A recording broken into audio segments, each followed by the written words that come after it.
Anong pakialam natin sa breakup ng Katniel? Anong matututunan natin sa kanila? At ano ang sinasabi nito sa ating bansa? Pag-usapan natin. Basic facts tayo. Sa Pilipinas, may 3 K na alam kong hindi mawawala. Kamatayan, korupsyon, at Katniel. Katniel ang pinakamalaking love team ng bansa. Si Catherine Bernardo at si Daniel Padilla. Ito ang timeline. Nagsimula sila pareho sa showbiz noong 2010. Pero nagsimula at pumutok ang kanilang love team noong 2012, noong era ng Princess and I. Tandaan niyo pa ba yun? Mula noon, palaki ng palaki na ang Katniel. At kasama nila ang kanilang fandom, ang Katniels. At one point, inescapable sina Catherine at si Daniel. 2018, sila ang headline ng second highest grossing Philippine movie of all time, The House of Us. Malaking factor sa kanilang success ang kanilang kakayahan na magpakilig. Para sa marami, kumpara sa ibang mga love team, angat sila. It turns out, totoo pala ang kanilang pagmamahalan. Hindi lang acting. 2018, kinonfirm nila na 2012 pa lang nagde-date na sila. How long na kayo doon sa 6 years na yun? Together,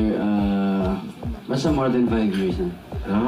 Mahirap ang 6 na taon na walang kumpirmasyon sa showbiz ha, pero nagawa ito ng Katniel, ang hiwalayan. Nakita nyo na siguro yung kanilang breakup posts. Ito ang rundown. May magkaiba silang post pero pareho ang arko ng kanilang sinasabi. Una, ang punto nila kontra sa chismis na sinasabing kontrolado sila ng industriya, totoo ang kanilang pagmamahalan. Sabi ni Daniel kung anong meron siya at saka si Catherine at ng kanilang mga fans ay beyond show business. Sabi ni Catherine, hindi sila nagsama ni Daniel para sa mga fans, hindi para sa mga kamera at hindi para sa pera. Gusto daw talaga nila ang isa't isa. Pangalawa, kinuwento nila kung bakit sila naghiwalay. Nag-grow apart sila. Drift away ang ginamit na salita ni Daniel. Drift apart ang ginamit na salita ni Catherine. Sabi ni Catherine, sinubukan nilang ipaglaban ang kanilang relasyon. Kaso, nagbago na raw ang lahat. Mali na ang pilitin. Pangatlo, meron silang mensahe sa kanilang mga fans, ang Katniels. Ito ang kanilang gustong sabihin. Intindi naming masakit ito para sa inyo. Pero kailangan talaga naming itong gawin. Pareho nilang hangad na hindi magkawatak-watak ang Katniels. Ayaw nila ng panigan. Inimbita nila pareho na sumama ang mga fans sa kanilang healing process. Sa huli ng kanilang mga posts, meron silang mensahe para sa isa't isa. Nagpasalamat si Catherine kay Daniel sa 11 taon ng samahan at sa pagmamahal. Sabi ni Daniel kay Catherine, walang hanggan at walang katapusan ng kanyang pagmamahal.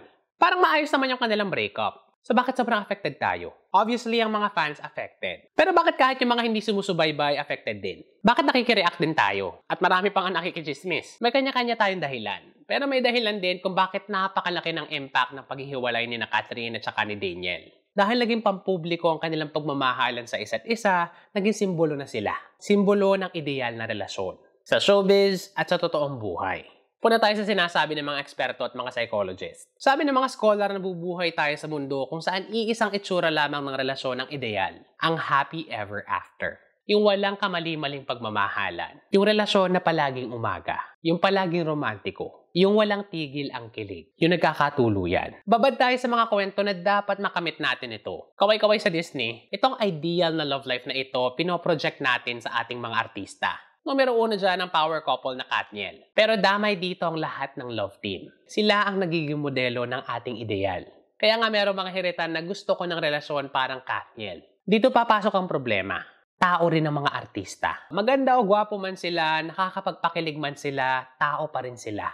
Hindi sila palagi yung mga makikinis na karakter na nasa screen lang. Mga totoong tao silang nagkakamali at nagbabago. At syempre, ganun din ang kanilang mga relasyon. Mga totoong relasyon ito na may mga totoong problema. Mga relasyon na maaaring merong katapusan. Kahit bagay sila, nagkakahiwalayan din sila.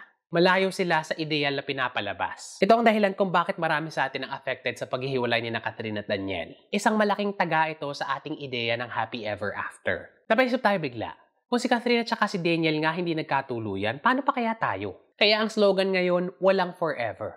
Ang nakakatawa dito, kahit napakalaki ng breakup ni na Catherine at Daniel, hindi ito yung first celebrity breakup. Hihirit tayo ng walang forever. Tapos hahanap tayo ng ibang celebrity couple na i-impose natin yung ating ideal. Tapos later, magbre-break din sila. Endless cycle ito ng pagkasawi. Ano dapat mangyari? Una, makakabuti na hindi natin i-impose ang ating ideal sa mga celebrity. Marami dito sa ating mga ideals unrealistic. Unfair ito para sa mga artista at unfair ito para sa atin. Siyempre, sa mga relasyon, meron pa rin mga hindi mapapatawad ng mga kasalanan. Cheating, abuse, dishonesty, betrayal. Ang pinag-uusapan natin dito ay ang paghahangad sa perpekto. At lalo na ang pag-i-impose natin sa mga taong hindi naman natin personal na kilala. May mga magsasabi na ginusto naman yan ng mga artista. It comes with the job. Sige, yan ang reality. Pero kontento ba tayo dito? For sure, marami mga tao na talagang sinusubaybayan ito at tinatrato itong teleserye. Pero mga totoong buhay ito. Pangalawa, dapat matagal na natin kine-question kung ano ba dapat ang ideal na relasyon. At kung meron ba nito. Kung matatanggap natin na mas komplikado ang mga totoong relasyon sa mga relasyon na nasa TV lamang, palagay ko, makakahinga tayo na maayos. Yung mga may forever lang ba ang totoong nagmamahal? Hindi ba pwedeng may napapagod? Hindi ba pwedeng may growing apart? Hindi ba pwedeng may pagmamahal sa hiwalayan? Ang layunin lang ba ng pagmamahalan ay makahanap ng taong makakatuluyan? Sa tingin ko, may aral sa mensahe ni Catherine at Daniel sa isa't isa. Sabi ni Catherine, susuportahan pa rin nila ang isa't isa. Sabi ni Daniel, magkahiwalay man, may pagmamahal pa rin. At Diyos ko, hindi naman kamatayan ng breakup. Buhay pa rin sila. Pwede makahanap ng bago sina Catherine at Daniel. Ibang mga tao na makakapagpasaya sa kanila. Tingin ko, para sa ating bansa ng mga sawi, magandang pananaw na meron pa rin bukas. Ano sa tingin nyo? Mga Kathniels, kamusta kayo? Sa mga hindi fan, may gusto ba kayong sabihin? Alam ko maraming chismis ang pumapaligid dito sa breakup na to. Ayokong i-engage, ayokong i-amplify. May topic suggestions kayo? Comment lang kayo. Para hindi kayo mapag-iwanan sa kasunod na video, sundan nyo ako.